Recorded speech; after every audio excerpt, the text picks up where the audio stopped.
పొరపాటున తప్పుడు రైలే ఎక్కామనుకోండి, ఏం చేస్తాము? నెక్స్ట్ స్టేషన్లో దిగిపోయి మళ్ళీ వెంటనే మనం ఎక్కడికైతే రావాలో అక్కడికి వచ్చేస్తాము. ఒకవేళ మనం దిగటానికి ఆలస్యమే చేసామనుకోండి, మనం ఎంత ఆలస్యం చేస్తే అంత దూరము వెళ్ళిపోతాము.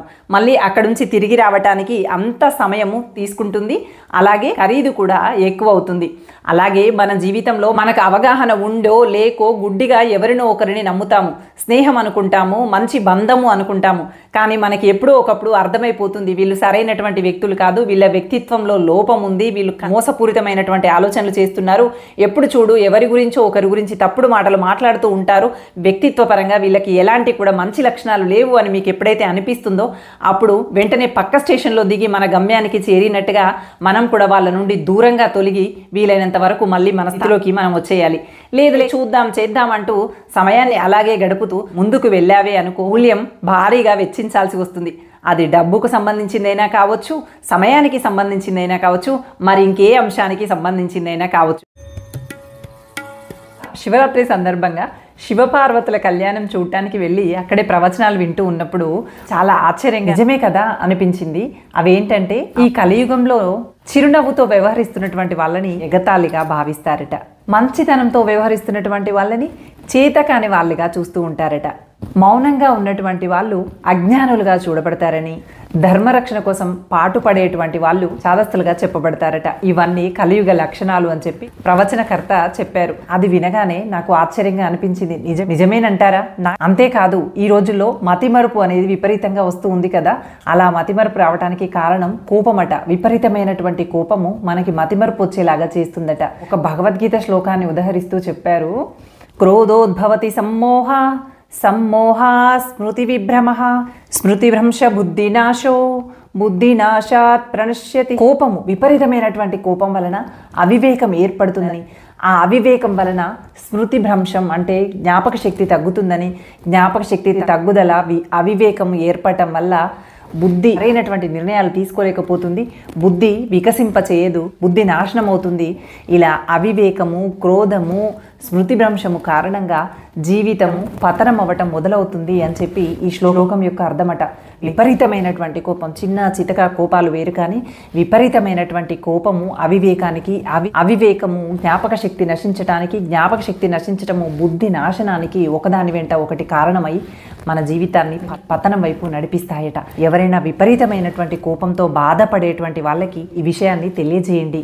అతి కోపము అనేది మన జీవితాన్ని పతనం వైపు నడిపిస్తుంది అనేటువంటి విషయాన్ని గుర్తుపెట్టుకుని వీలైనంత వరకు ప్రశాంతంగా ఉండేటువంటి ప్రయత్నం చేద్దాం. కోపం వల్ల మారనటువంటి పరిస్థితులను కూడా మార్చాలనేటువంటి ప్రయత్నం చేసి మనంతట మనమే మన జీవితాన్ని పతనం వైపు నడిపించుకోకుండా కాపాడుకునే ప్రయత్నం చేద్దాం.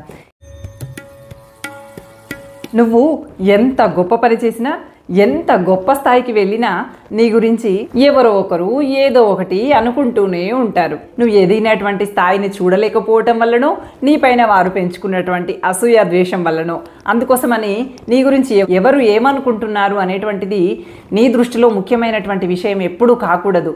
నీ గురించి నువ్వు ఏమనుకుంటున్నావు అనేది మాత్రమే అతి ముఖ్యమైనటువంటి అంశంగా నీకు మారాలి తప్ప ఎవరో ఒకరు ఏదో ఒకటి మాట్లాడుకుంటున్నారే అని చెప్పి ఆలోచించాల్సినటువంటి అవసరమే లేదు. నీ గురించి నువ్వు ఏమనుకుంటున్నావు అనేది మాత్రమే నిన్ను మరింత బలంగా మార్చుతుంది. ఎవరో ఏమో అనుకుంటున్నారు అని ఆలోచన చేస్తే నువ్వు బలహీనంగా మారిపోయేటువంటి అవకాశం ఉంది.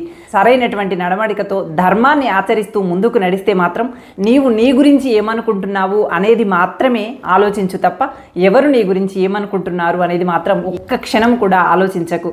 ఎప్పుడైతే ఎవరో ఏదో అనుకుంటున్నారు అనేటువంటి ఆలోచన నీలో మొదలవుతుందో నీకు తెలియకుండానే నువ్వు బలహీన పడతావు.